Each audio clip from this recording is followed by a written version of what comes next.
Quand vous avez passé des années dans des centres de détention, qu'à chaque fois que vous preniez un ascenseur, vous vous colliez au fond de l'ascenseur, puis que l'agent pénitentiaire mettait la clé pour faire fonctionner l'ascenseur. Et après tout ça, le jour où vous sortez, vous rentrez dans un grand magasin, vous vous mettez au fond d'un ascenseur. Puis s'il n'y a pas la chance qu'il y ait quelqu'un d'autre qui rentre puis qui pèse sur le bouton, bah vous mettez un moment à vous dire « Ah oui, j'ai le droit de peser sur le bouton ».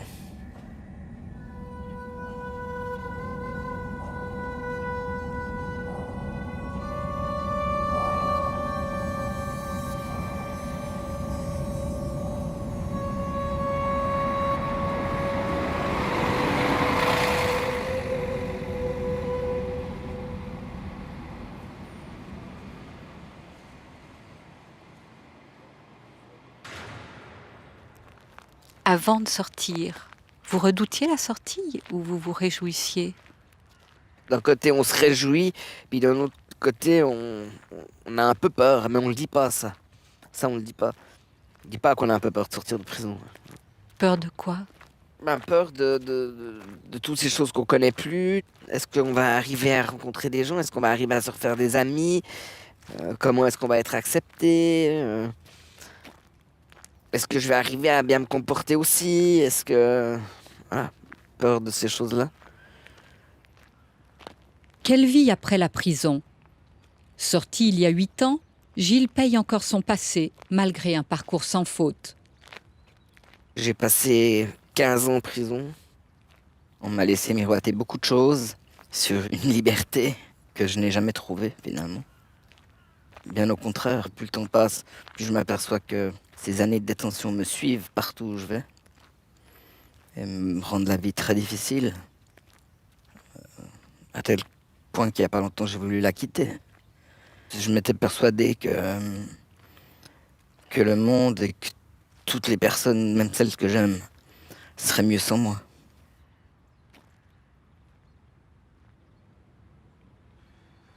J'ai pas commis de délit de mœurs, j'ai jamais touché un enfant, j'ai jamais touché à une femme, j'ai jamais fait... euh, J'ai tué un homme. Voilà. Oui, j'ai tué un homme.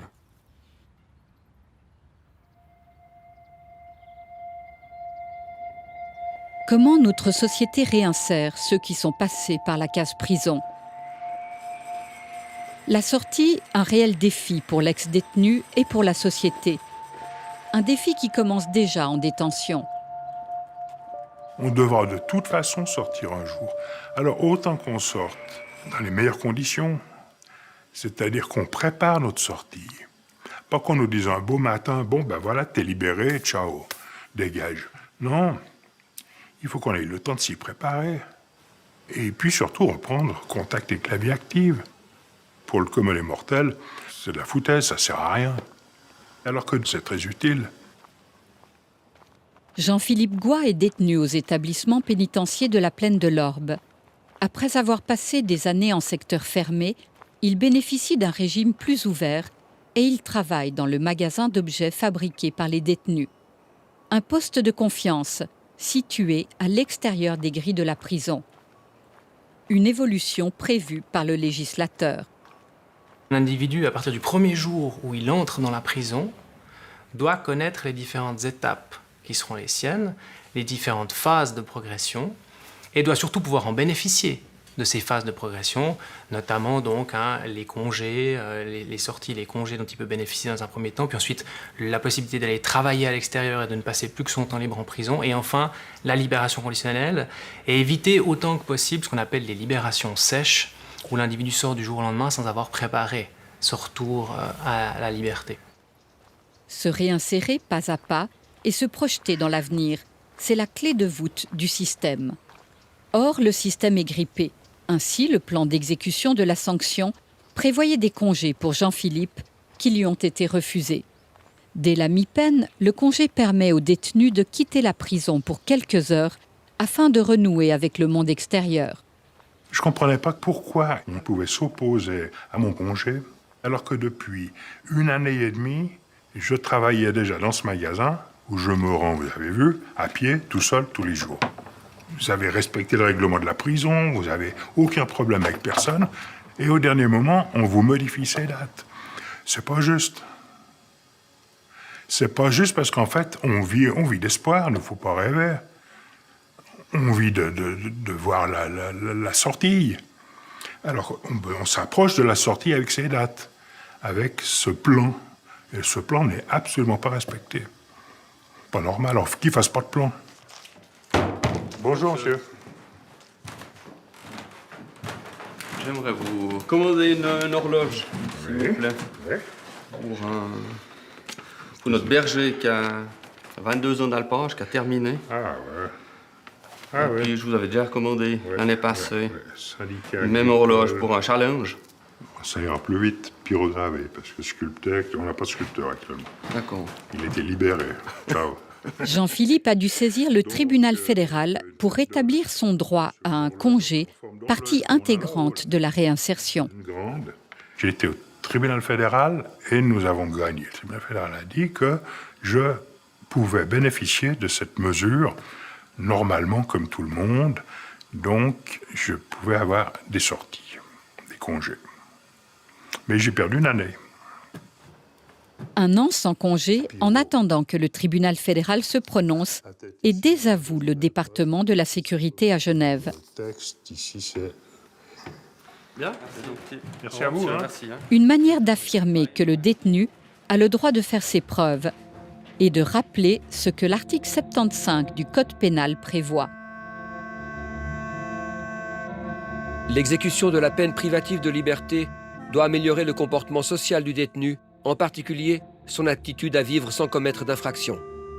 Elle doit correspondre autant que possible à des conditions de vie ordinaires, assurer au détenu l'assistance nécessaire, combattre les effets nocifs de la privation de liberté et tenir compte de manière adéquate du besoin de protection de la collectivité, du personnel et des codétenus.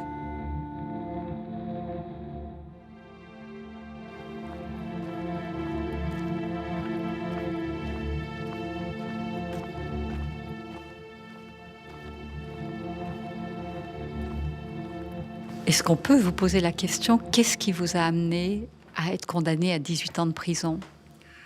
J'ai été condamné pour assassinat. J'ai donc tué quelqu'un. Donc j'ai pris une condamnation de 18 ans, sur lesquels j'ai fait actuellement 10 ans et 5 mois. La loi prévoit un allègement du régime de privation de liberté, même pour les crimes les plus graves, si le comportement du détenu le permet. Le problème qu'on a aujourd'hui, c'est qu'on a tendance, dans la pesée des intérêts, entre la nécessité de réintégrer les gens et de l'autre côté de protéger la population, c'est qu'on a tendance à toujours plus glisser vers l'argument sécuritaire. C'est très très difficile d'obtenir quelque chose, c'est-à-dire obtenir un élargissement de régime, un congé, un passage dans un secteur plus ouvert. Et ça me préoccupe parce qu'effectivement j'ai l'impression qu'il y a vraiment un danger pour le système et son efficacité. Et le risque qu'il y a, c'est qu'en favorisant ce tout sécuritaire, cette neutralisation plutôt que la réintégration, on va augmenter de 1, la population carcérale, et de 2, on va de plus en plus libérer des gens qui ne sont pas prêts à être libérés, et donc on va créer un échec généralisé du système.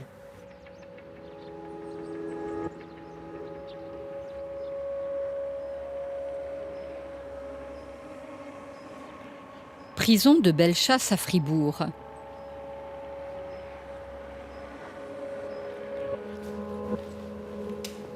Après une incarcération d'une année, Frédéric arrive en fin de peine. J'ai un lourd passé délictueux. Enfin, lourd. Ça fait 13 ans que je fais des allers-retours en prison pour des bagarres ou des problèmes d'amende ou des vols par rapport à la consommation de drogue. J'ai tout perdu avec ça, quoi. Là, je me retrouve seul, quoi. Proche de la sortie, Frédéric bénéficie lui aussi d'un régime d'incarcération plus souple. Comme tous les matins, il quitte l'enceinte de la prison pour aller travailler et jouit d'une certaine autonomie. Le respect des horaires et des consignes, cela fait partie du processus de réinsertion. Puis ça a été cette nuit, vous avez bien dormi? Ouais, ça va. Vous avez regardé la télé hier soir? Ouais, je me rappelle même plus ce que j'ai regardé. Je me suis endormi, c'était 9h. Rien de bien intéressant. Rien de bien intéressant. Ça tourne en boucle, ces séries.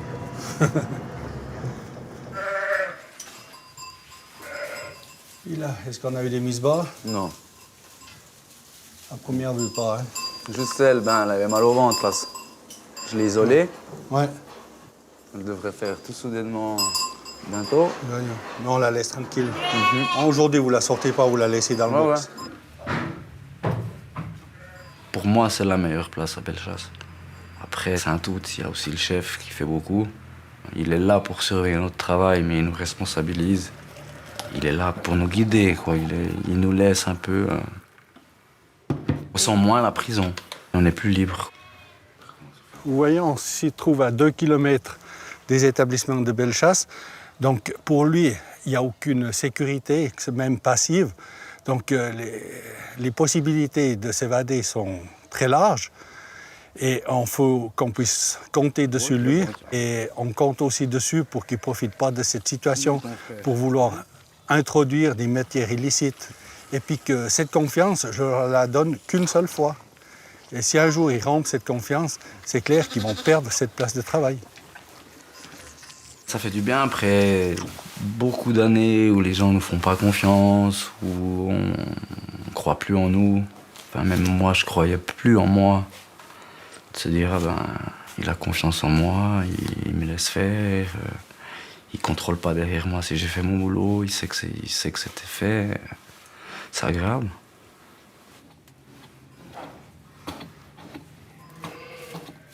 Qu'est-ce qui représente ces moutons pour vous?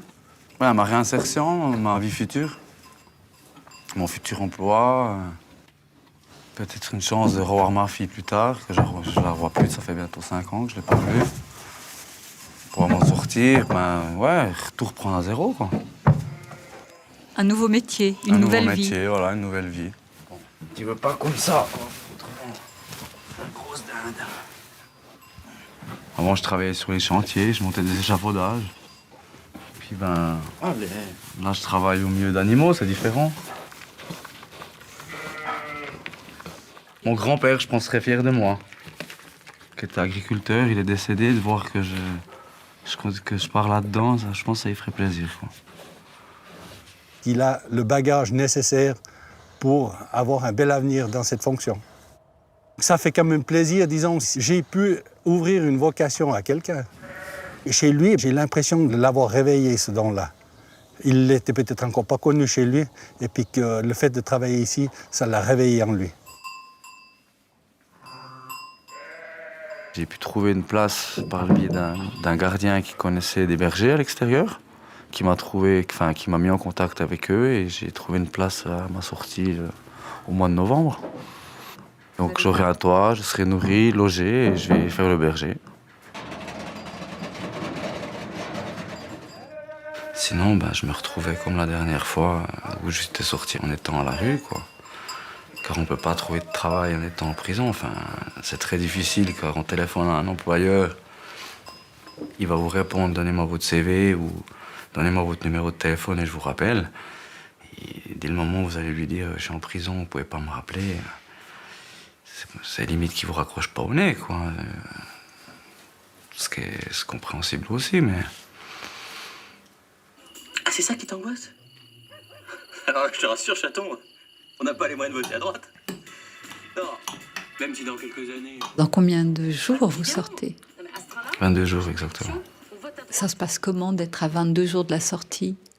On dort pas bien la nuit, on stresse, on angoisse. On sait pas trop comment ça va se passer la sortie. Je vais me retrouver dans un village que je connais pas, des patrons que je connais pas, une langue que je parle pas. C'est en Suisse allemande, donc on verra. Tu crois? Puis c'est sur les plans, d'habitude, ça leur fait pas du bien. Quel est le but de la prison finalement? Le séjour en prison pour un détenu, il a 2 buts. Tout d'abord, c'est la sanction. C'est une exécution de peine, et par définition, une peine, ça fait mal. Mais c'est juste une côté de la médaille, parce que l'autre côté, elle est plus exigeante, mais elle est aussi beaucoup plus valorisante. Il faut préparer ce détenu d'être résocialisé, d'être réintégré dans la société, dans le but de lui pousser pour ne plus commettre de récidive.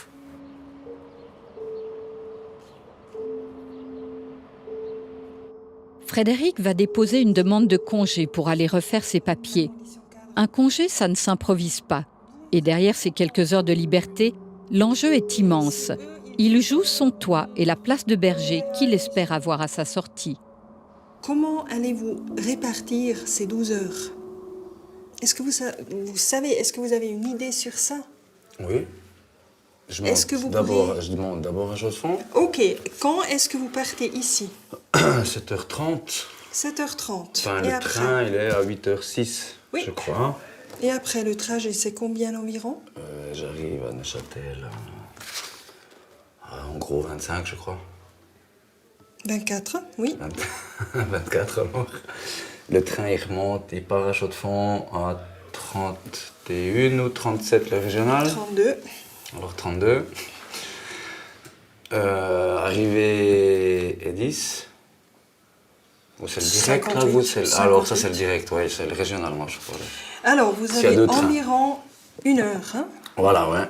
Disons, si je fais le décompte, ça vous donne encore 10 heures ce que vous avez à utiliser. Si vous voyez quelques collègues, quelques anciens bons collègues qui vous disent, qui vous invitent, alors tu viens prendre une bière. Parce que si vous savez, ok, alors je peux renoncer à ces collègues, je peux dire que bière, non.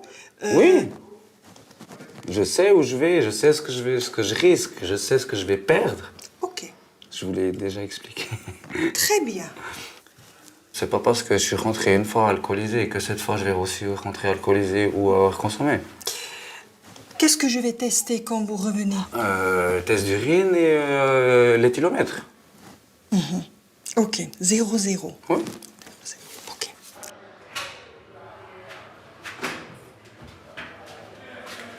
Alors, si il est testé positif dans 2 jours, Oui. qu'est-ce qui va se passer? Je vais avertir les employeurs que c'était un échec. Il a consommé. Et après, c'est cuit. Il va être libéré le 24 avec son bagage. Et après, il est je sais pas où. Il sort sans un travail, sans logement, sans rien. Avec l'espoir de plus consommer, peut-être, oui. Donc l'enjeu est très important pour ce congé qu'il a dans 2 jours. Oui. Et c'est une pression sur lui? Oui, à mon avis, c'est une très grande pression. Alors, sa réinsertion va se jouer sur une bière ou un joint? Oui.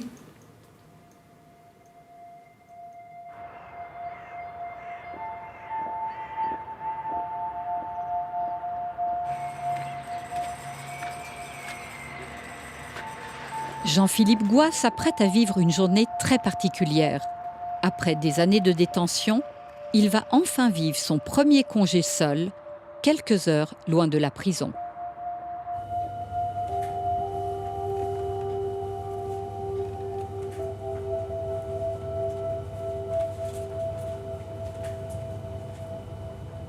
La première sortie que j'ai faite, j'avais 2 gardiens avec moi. Donc c'était quand même différent, on n'a pas ce sentiment de liberté. Là, j'ai le sentiment de liberté, je prends le train tout seul. Si je veux descendre du train, je descends du train, j'ai pas d'obligation, j'ai pas de... Je vais faire ce que j'ai envie, c'est magnifique ça.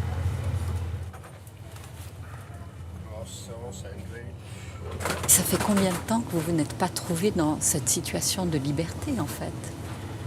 10 ans et 5 mois. Depuis 2005. 12 mai 2005. Parce qu'alors, qu'est-ce qui s'est passé le 12 mai 2005? J'étais arrêté. Je m'y attendais pas. Dans mon restaurant, ils sont venus me chercher. Et puis ça fait 10 ans et 5 mois, quoi. C'était long, hein. Après plus d'une décennie, Jean-Philippe retrouve Genève, sa ville natale.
Et ça va. T'es bien, c'est bien passé, tu te recycles bien. C'est pas encore fini, non, je suis en congé aujourd'hui. Ah oui. Jean-Philippe était brocanteur et possédait un restaurant à 2 pas d'ici.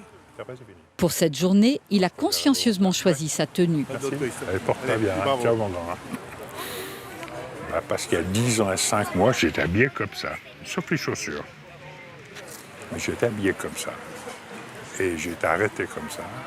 Et c'est un peu comme j'ai été arrêté ici, dans le restaurant qui se trouve là en face. J'avais envie de repartir. Mon idée, c'était en fait, comme j'ai été arrêté en prenant l'apéritif avec des amis, je voulais reprendre la conversation où on l'a laissée. Mais pas possible. Tant pis.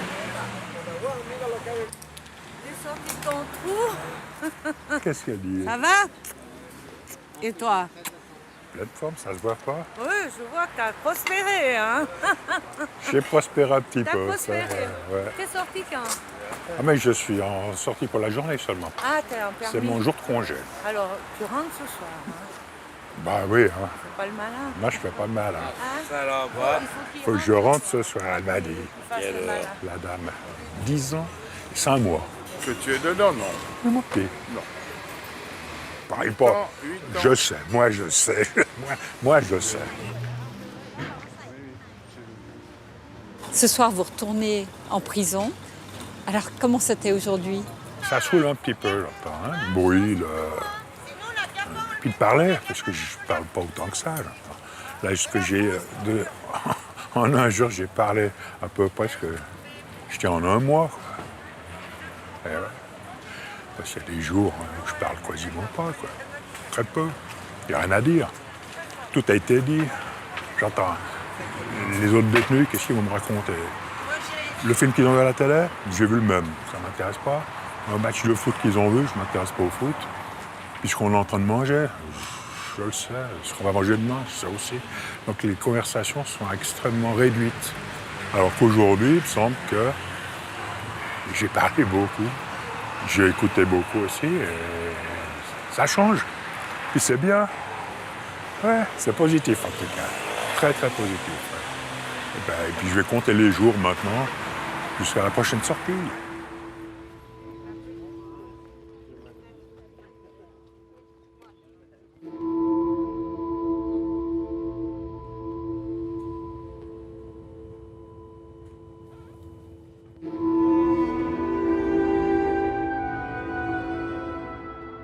Pour les autorités pénitentiaires, le congé de Jean-Philippe est réussi. Il a respecté les règles, pas d'alcool, pas de substances illicites, il est rentré à l'heure dite et il a eu un comportement irréprochable. 1 an de procédure pour obtenir ce premier congé.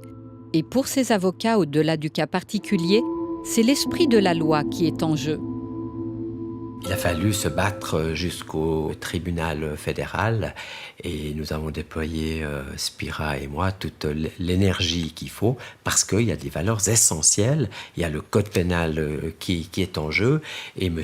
Maudet a une fâcheuse tendance à se fonder que sur l'acte finalement initial et nie toute la progression du détenu pendant de très nombreuses années comme s'il ne croyait pas que l'être humain peut s'améliorer. Et puis, quelles sont les conséquences psychologiques pour les détenus quand les étapes attendues n'arrivent pas? C'est souvent dévastateur. C'est l'impossibilité de voir le bout du tunnel, c'est l'impossibilité de s'imaginer en train de se reconstruire. Et je crois que ça n'est pas rendre service ni aux détenus, ni à la société que de procéder de cette façon-là. Je dois statuer sur une seule question, qui est quel est le risque que je fais courir à la société, que je dois protéger comme magistrat en charge de la sécurité, si je le laisse ressortir. Ou, inversement, si je ne le laisse pas sortir, étant entendu qu'une sortie sèche, par exemple, ou bien le report de la réinsertion de la personne peut aussi constituer un risque. Genève a une particularité. C'est le seul canton qui charge le conseiller d'État à la tête du département de la sécurité de décider en dernier recours des étapes d'élargissement pour les dossiers les plus épineux. Dans le cas de Jean-Philippe Goy, c'est M. Maudet qui avait mis son veto à sa demande de congé. J'ai établi le principe suivant, je pars d'une présomption de dangerosité. Et c'est ça qui est nouveau par rapport à ce qui se faisait avant. Je pars de l'idée que la personne est dangereuse. Et j'essaye de lever le doute. Et si à la fin de tout ce processus, le doute subsiste, eh bien le doute bénéficie à la société, pas au condamné. Je ne parle pas ici d'accusé, la personne n'est plus accusée, elle n'est plus présumée innocente, elle est condamnée pour des faits gravissimes. Et donc si j'ai un doute, eh bien je refuse l'octroi du congé, de la sortie, etc. En tant que directeur de prison, M. Walter et son équipe doivent livrer un rapport quant à l'évolution des détenus. Bellechasse reçoit des condamnés de toute la Suisse. Arrive-t-il souvent que les autorités cantonales ne tiennent pas compte des préavis favorables de la prison? C'est un scénario assez souvent ces dernières années, parce que là, il faut aussi constater que dû aux plusieurs affaires extrêmement douloureuses, l'affaire Lucie, Marie, Adeline, là, il y a vraiment une crispation, une peur totale chez les autorités. Personne ne veut être fautif si quelque chose se passe, même si la probabilité elle était très basse. Bon, le risque zéro, il n'existe jamais, mais personne ne veut avouer que cela veut dire qu'il faut prendre des petits risques calculés. Et là, il arrive souvent que des détenus qui, quant à nous, sont tout à fait prêts pour leur prochaine étape, pour leur progression, ils reçoivent, pour des raisons qui ne sont pas toujours très évidentes, des réponses négatives.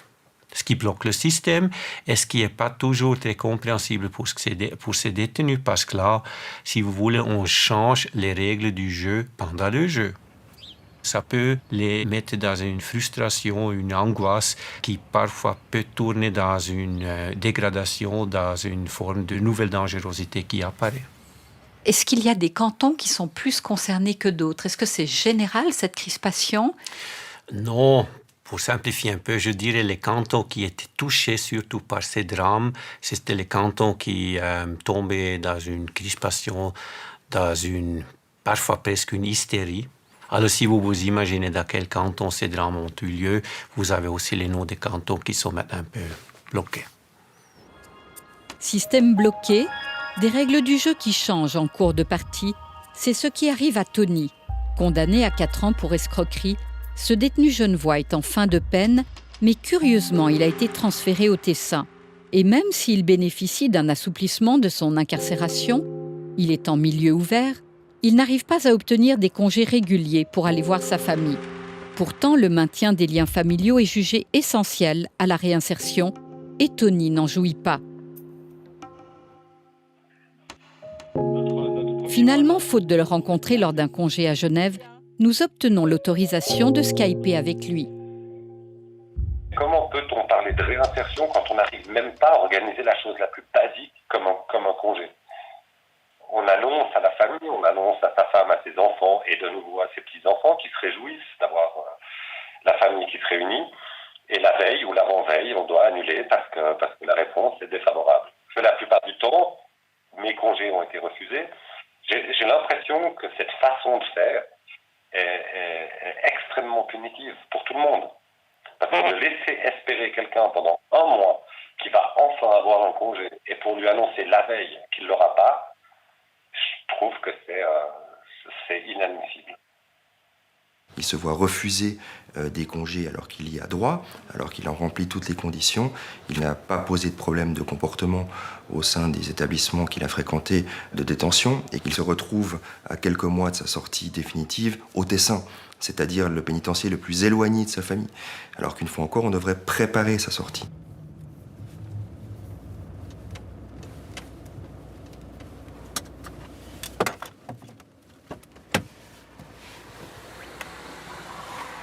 Les semaines passent sans que Tony n'obtienne son congé pour aller à Genève, où vit sa famille. Nous décidons donc d'aller le retrouver au Tessin. Chaque demande de congé, elle amène des discussions en famille. Ça crée des joies. Et chacune de ces joies, depuis maintenant 2 ans, sont chaque fois refusées. Donc ça perturbe et ça complique la relation familiale. Parce qu'alors, un congé à Genève, vous en avez eu combien alors que vous arrivez presque en fin de peine? À l'heure actuelle, j'en ai eu 3. C'est, je pense, un record. Dans quel sens? Je pense pas que quelqu'un en ait eu aussi peu, sur une durée aussi longue. Je veux dire, les gens ici sortent en moyenne toutes les semaines. Tony n'obtient pas ses congés comme les autres, alors que tous les préavis sont favorables. Par contre, il a droit à un téléphone et il a accès à Internet, car il est dans un établissement de fin de peine. Il est censé travailler la journée à l'extérieur et passer la nuit en prison. Mais sa situation est incompréhensible. Il a décroché un emploi à Genève, sa ville, où de telles structures de semi-liberté existent aussi, mais il a été transféré au Tessa. Je pense que le marché de l'emploi aujourd'hui à Genève, en Suisse en général, est compliqué. Je veux dire, j'ai la chance d'avoir trouvé un employeur. J'ai la chance d'avoir quelqu'un qui est prêt, malgré mes problèmes, à accepter toute cette situation et de m'engager.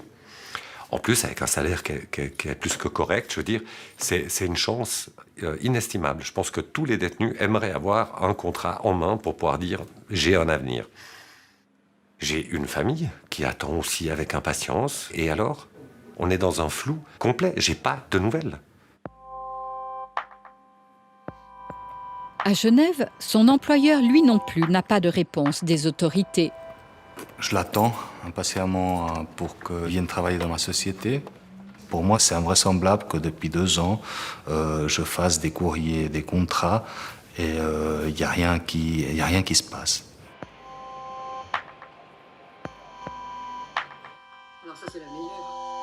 Mais pourquoi Tony n'obtient ni ses congés réguliers, ni le travail externe, comme il en aurait le droit ? En ce qui concerne les refus de ces congés, on peut esquisser une piste. Pendant sa détention préventive à Chandelon, il a notamment été l'un de ceux qui se sont plaints des conditions de détention. On sait que par la suite, elles ont été jugées illicites et dégradantes par notre tribunal fédéral, mais c'était un des précurseurs à se plaindre des conditions dans lesquelles il avait été détenu. Bien, je crois qu'aujourd'hui, force est de constater qu'il en paye finalement le prix. On m'a tout enlevé. Même l'espoir d'obtenir ce que la loi prévoit. Ouais, ça a tendance à casser le moral. Le cas de Tony est-il unique ou symptomatique d'un dysfonctionnement plus général ? Nous avons interpellé le conseiller d'État genevois pour mieux comprendre la situation. D'abord, je ne peux pas me prononcer sur des cas particuliers pour des motifs évidents liés à la protection des données. Genève a accumulé un retard considérable dans les plans d'exécution de sanctions et dans les programmes de réinsertion. Pour moi, le dossier de la réinsertion, c'est un des chantiers les plus importants pour que le caractère plausible de la réinsertion puisse se renforcer. Et là, clairement, il faut s'améliorer. Ça ne va pas comme ça fonctionne aujourd'hui. Hasard du calendrier, une semaine après notre tournage au Tessin, Tony a été transféré à Genève. Désormais, il travaille la journée, retourne en prison pour la nuit et peut voir sa famille les week-ends. Notre enquête confirme que ce cas particulier est emblématique d'une politique plus restrictive qu'ont certains cantons.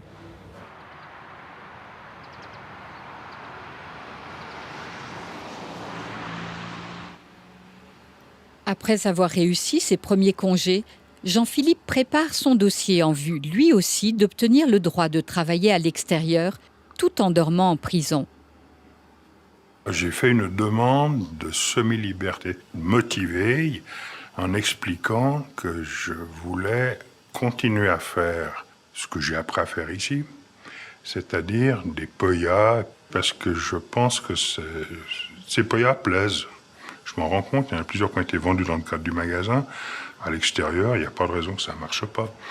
Alors c'est un petit peu mon idée. Est-ce que vous avez quelque chose qui peut vous intéresser déjà ?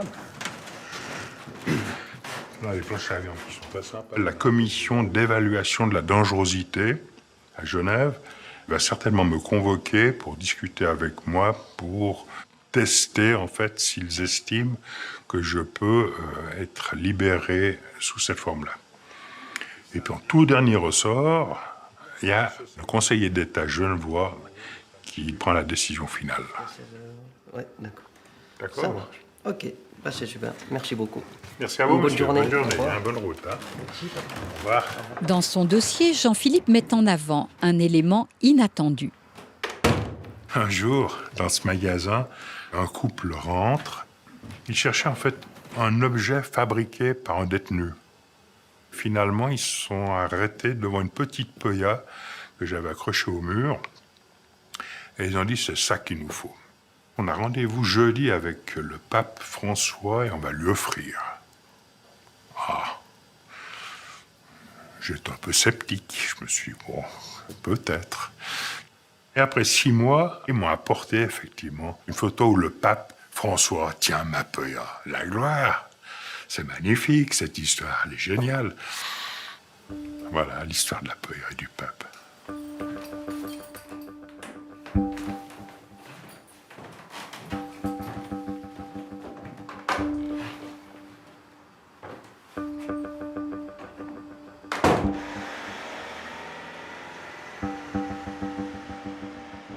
Ex-détenu, Benoît Casagrande est souvent cité comme un exemple de réussite. Sorti de prison il y a 6 ans, il a relancé son entreprise de carrelage, notamment grâce à des clients très particuliers. Au départ, mes premiers clients, c'était mes gardiens de détention qui m'ont donné du travail dans leur villa où j'ai pu commencer à me remettre en route en tant qu'indépendant grâce à eux, grâce à la confiance qu'ils m'ont accordée. Parce qu'en détention, j'ai fait des travaux dans mon métier. Ils me donnaient des travaux à faire au niveau du carrelage et tout, et là, ils ont pu juger de mes capacités. Quand tu mets l'autre dessus, tu la mets devant, ici. Tu vois? Ça te fait une plainte finie. Alors, je te laisse faire. Ça joue. Alors, à tout à l'heure. Journée inhabituelle. Benoît Casagrande retourne à Bellechasse, où il a passé 6 ans derrière les barreaux.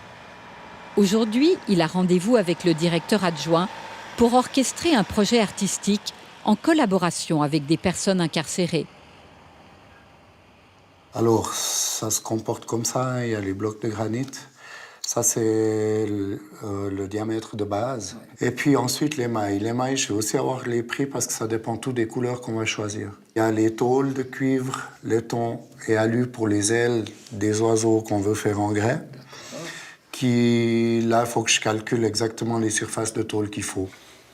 Benoît Casagrande a déjà réalisé des œuvres pour Bellechasse. Il a notamment construit cette fontaine à l'époque où il était en détention. Le chemin de vie, tout cassé, la difficulté de la montée. On s'accroche, mais on glisse quand même. Voilà, tout à fait. Après, on est face aux 7 péchés capitaux. Ensuite, on continue à monter. Ouais. Le bac en inox, ça, c'est le jugement, ça. C'était le jugement, hein? C'était le juge, dur et froid comme l'inox. Quand on a fait ce premier projet, j'avais dit, écoutez, j'aimerais réaliser avec M. Casagrande une fontaine murale.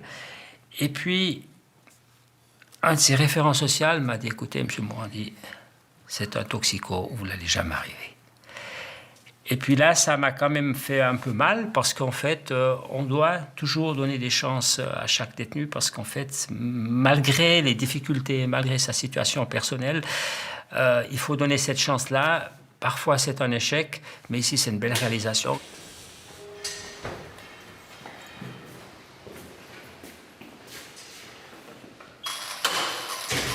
Rencontre entre Benoît Casagrande et l'un des détenus avec qui il va collaborer pour réaliser l'œuvre commandée à l'occasion du centenaire d'un des bâtiments de la prison. En tout, ça donne 100 oiseaux qui prennent l'envol puisque c'est le centenaire.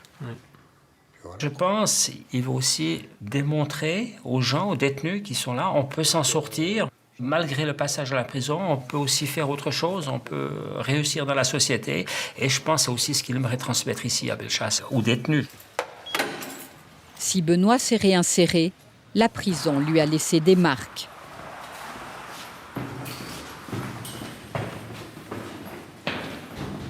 Le bruit des clés.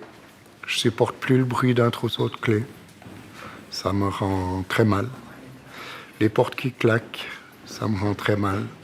Les pas dans un couloir, ça me rappelle toujours cette détention. Et psychologiquement, il faut faire pas mal d'efforts pour évacuer tout ça. Mais je ne crois pas que je vais pouvoir l'évacuer. Je crois que c'est quelque chose qui va tout le temps rester. L'agoraphobie, ça touche vraiment tous les détenus. Hein. On commence à avoir des vertiges au bout d'un certain temps d'enfermement. On commence à avoir la crainte du mouvement de foule. Monsieur, excellent. Bonsoir. Le fait d'être tout le temps dans une cellule restreinte et tout à coup arriver dans un couloir grand ouvert, ça fait un grand espace et puis ça crée des angoisses.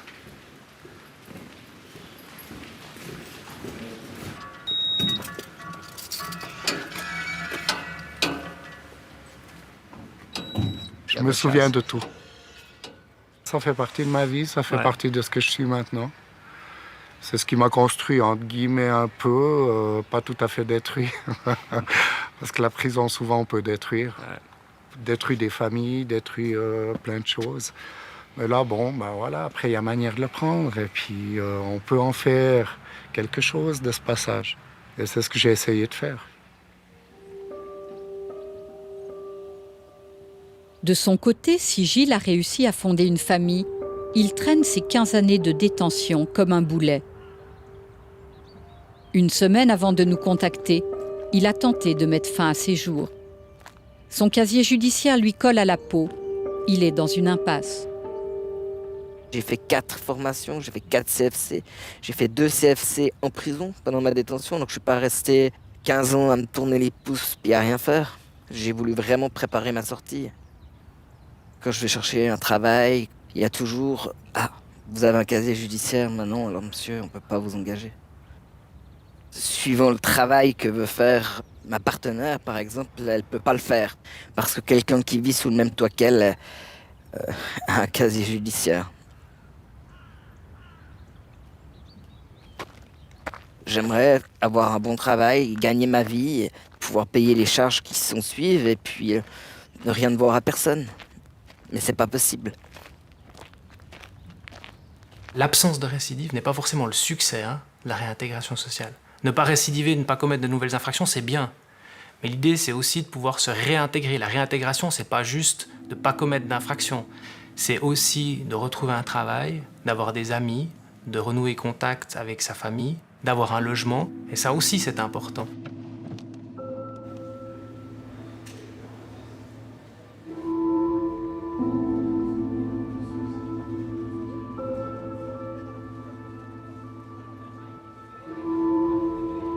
J'ai rencontré une merveilleuse femme, je me suis marié, j'ai eu des enfants. Mais encore maintenant, après 8 ans, je peux pas l'inviter une fois par mois à manger au restaurant. Je peux pas aller au cinéma une fois par mois. C'est impossible dans nos finances. C'est une survie et j'ai beau entrevoir aussi loin que je peux, il y aura toujours ces poursuites qui seront derrière moi et on aura toujours droit au minimum vital. Il n'y a rien au bout, il y a des dettes et des dettes, voilà. Elles viennent d'où ces dettes? Il y a déjà les frais de justice, à peu près dans les 80 000 francs. Parce qu'il faut savoir que chaque page de procès-verbal tapée par un policier est facturée 25 francs. Que chaque page de procès-verbal tapée par un huissier, lors des entretiens avec le juge d'instruction, est facturée 50 francs. Ça va vite. Quand j'ai regardé le décompte et que j'ai vu qu'il y avait une somme précise pour la collation des jurés, une petite somme, mais collation des jurés, et que je vois que la justice me fait payer les boissons, les amuse-gueules qu'ont eu les gens qui ont condamné un gamin de 20 ans à 20 ans de prison. Alors certains vont me dire, mais c'est normal, il doit payer, c'est les frais qu'il a engendrés, il doit payer. Je dois payer. Je dois payer, mais j'ai pas de quoi payer. Finalement, on a encore une double peine. On a cette peine de prison ferme qu'on a faite, et en sortant, on a cette peine pécuniaire qui est de payer ses frais de justice.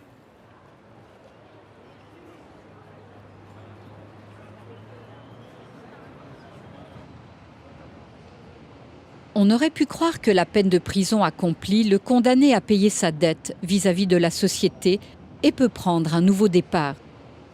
Or, la peine continue sous d'autres formes. C'est très très dur une sortie.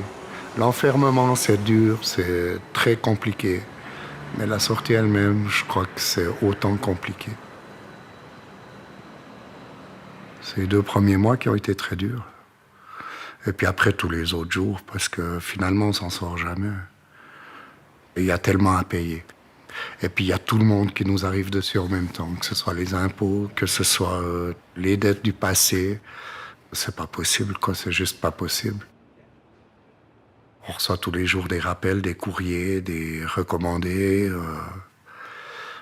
Ça nous crée des tensions pas possibles. La sortie, c'est très, très, très compliqué, psychologiquement, moralement. Vous avez été condamné pour quelle raison? Dans mes chefs d'inculpation, il y avait l'escroquerie. Après, je vois pas l'intérêt aux gens, à part la curiosité, de savoir ce que j'ai, tous les chefs d'inculpation que j'ai. J'ai fait plusieurs choses, que ce soit au niveau de la drogue, au niveau financier, et puis voilà. Concrètement, vous êtes à la tête d'une entreprise, mais vous vivez avec quoi? Avec pas grand-chose. Avec un revenu minimum. Aussitôt que je dépasse le minimum vital, tout m'est saisi. Je ne peux pas avoir un fonds de roulement, en fait. Tout est immédiatement saisi par l'Office des poursuites pour payer les dettes passées. Aussitôt qu'on est en poursuite, on n'a plus droit au logement, on n'a plus droit au crédit bancaire, on n'a plus droit au leasing, on n'a droit à rien finalement. Il faut oublier une réinsertion normale. Vous êtes sorti avec quel argent finalement? J'avais 600 francs quand je suis sorti. Et vous deviez payer quoi avec ça? 502 000 francs de dette. Bellechasse, petit matin du mois de novembre.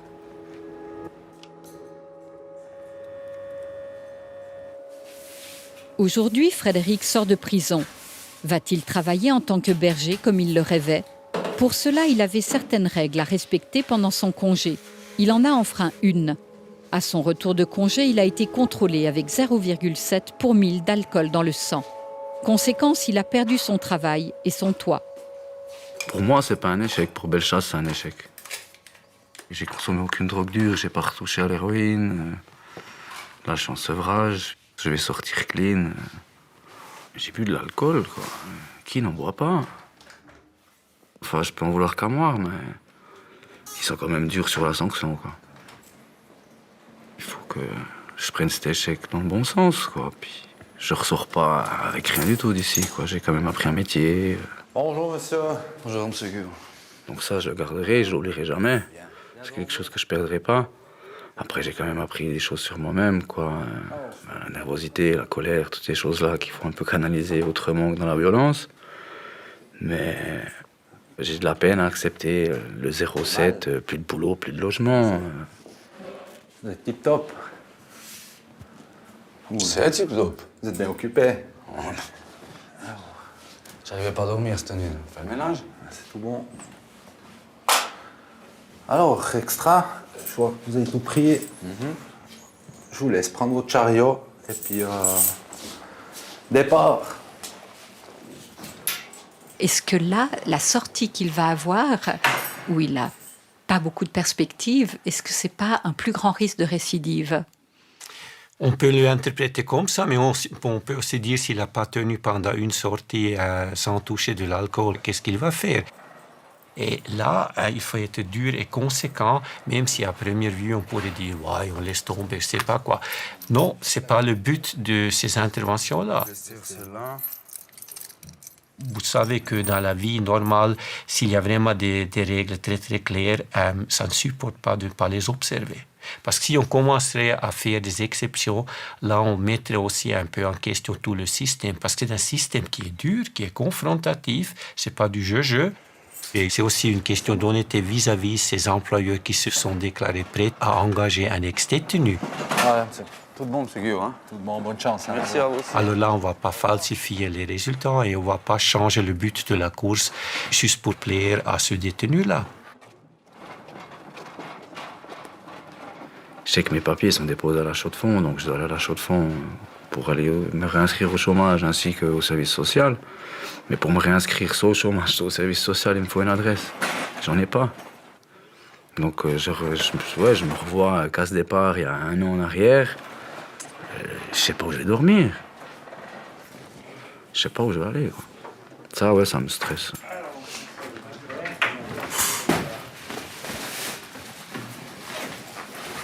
Moi, en sortant d'un milieu de toxicomanie, j'ai pas envie de retourner justement dans le milieu d'où je viens, de recroiser les mêmes personnes, d'éviter de replonger, justement. Donc ça, ce sera pas simple, quoi.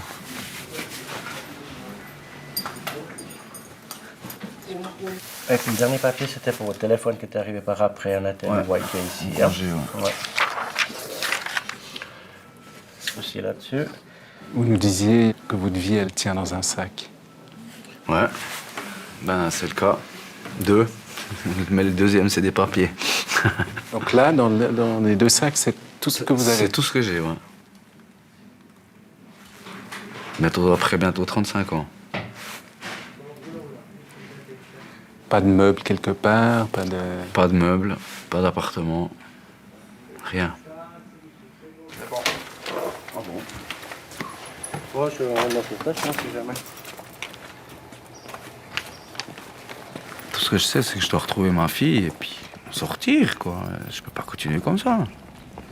Sinon, dans une année, vous pouvez venir me revoir ici, quoi, y a pas de problème.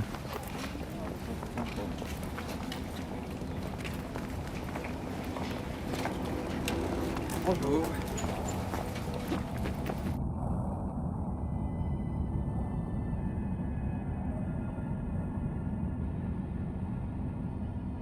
Quand on a brisé un homme, avec toutes ces années de détention, on le réinsère pas vraiment. Il n'y a pas de réinsertion possible, il n'y a pas de... Je pense que tant que la société n'est pas prête à nous réinsérer, eh ben, nous en tant que détenus, eux en tant qu'institution, peuvent faire tout ce qu'ils veulent, mais ils peuvent pas réinsérer les gens comme moi.